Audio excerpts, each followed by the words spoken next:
Hi, to use the control knob on your Marshall Monitor Free A.N.C as a first step, let's find this button. So the button is looking like that, simple, gold, and this is basically a controller like for example on your PS5.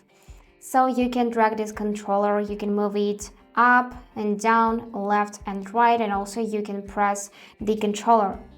Now let's talk about how to use it.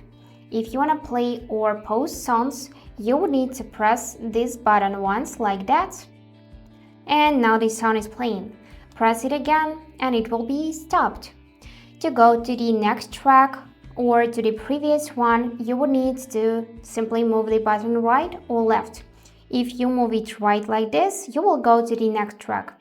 If you move it left like that, you will go to the previous track.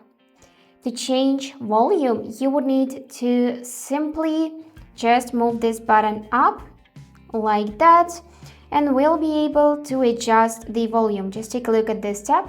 Now I'm adding volume and now let's reduce volume by dragging this button down. And yep, it's working. Now when someone is calling you while you are listening to music, you can answer call by pressing the button once like that, and you can end a call by pressing the button again, and now the call is ended. And also you can decline incoming call if you just press the button 2 times like this and the call is ended. And the last thing you can do with this button is to enable pairing mode. So basically you can enable and disable Bluetooth.